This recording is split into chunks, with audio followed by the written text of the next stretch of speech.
games are different for me, in my opinion, the Senegal one and this one. I think that one, Senegal had it wrapped up, and I think it was individual mistakes, we can say, lapse of concentration. This one, I think Egypt, I think it was a game of momentum, and obviously we know the quality of Argentina. They're the world champions. So when they scored that first goal, or the first goal of Argentina, changed the momentum of the game. And Egypt were tired, and they were defending so deep in the box, and all of a sudden now Argentina has belief that they can come back and equalize the game, and they did it within 5 minutes, 2 goals, and that drains your energy.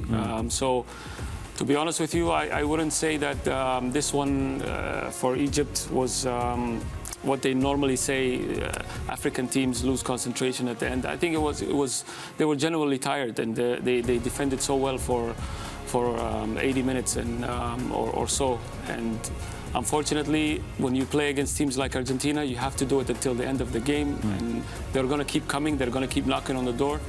And once they score one, the stadium that they played in Atlanta is a closed stadium.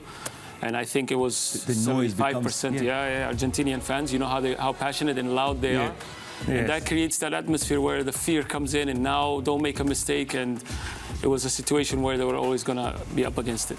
Well, let me come to you, Felix Sapao. Concentration is all very important in a football match. You have to be very much in for the entire 100 and so minutes. Can we say that Egypt totally lost concentration here, or they were just totally outmanned and outperformed towards the end? As per what the coach has said right here, it was a game of momentum, yes. And the Egyptians, what ended up happening is that, you know, when the body gets tired, you know, also your mind gets tired. And that's exactly what they were pushed to the limit. That low block was not going to play any favors for them for 100 and I would say 97 minutes, the 97 minutes that they were given for this match right here. Because they conceded first in the 79th minute. Having conceded, low block. The Argentinians pushed, kept on pushing, pressurizing to try and score that equalizer, and that later on came, you know. And yes, in the first half, the Argentinians missed a penalty, but that pressure came on. Even from the first half, I would say, and it was the goalkeeper Shabir who really saved Argentina in the first 45 minutes. But was it going to go on for the next 45 minutes? I would say no, and that's exactly what we saw right there. But now, my main problem with the Argentinians is that when they meet another steady team, another big team, you know, they are not going to go back to come back like that. They're world champions, yes. But the further they go, the tougher the opponents they meet. Okay. And a situation like that, okay, yeah, they come back to beat the team 3-2 from 2-0. It's not going to happen with another big team, I mean, as the tournament goes on. Yeah, Bernard. Yeah, okay. You know, but Bernard, if you look at the Argentinian side, really, against Cape Verde, they were pushed to the wire. Now, here against the Egyptians, 2 goals down. Egypt, that is Argentina, comes and wins 3-2. Also pushed to the wire. For how long will this run of Argentina continue? You know, these are some of those unbelievable things that happen in football, and that's why I'll use a word that is probably not in the English dictionary, the word comeback ability. You've got to have the ability to come back when you're down, and this is what the Argentinians have. I'm glad you've asked me that side of the story, because others would be lamenting about Africa and all that, but you've got to have a team that believes in itself. I mean, a team that scores 3 goals in 15 minutes or less is a team that believes in itself and what they want to do. And remember, they had been knocking at that door for a very long time. We said it at halftime. The goalkeeper can only save a team up to some point.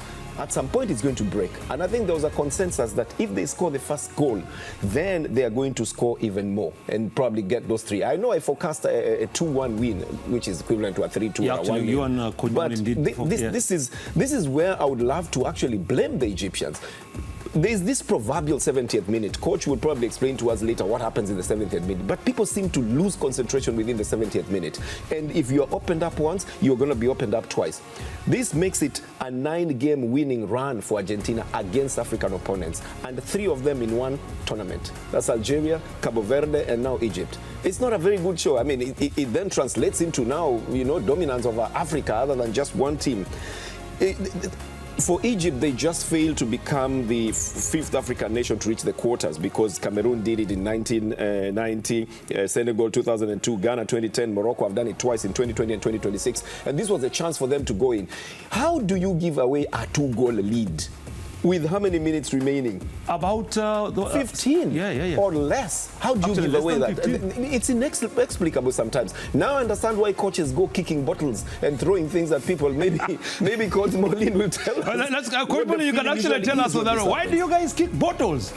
You lose a 2-goal lead, it's frustrating. But I think the biggest turnaround moment in this game for me was you know, losing Hassan and the Zico out of the game because they were the best attacking threat throughout the whole game for Egypt, especially Hassan, because of his ability to dribble and create situations. It gave Egypt an outlet, and they actually scored the goal that was disallowed and the second goal based from that kind of situation. But unfortunately, his first game that he played this many minutes, and his legs give up. But that was a turning moment in the game. Okay.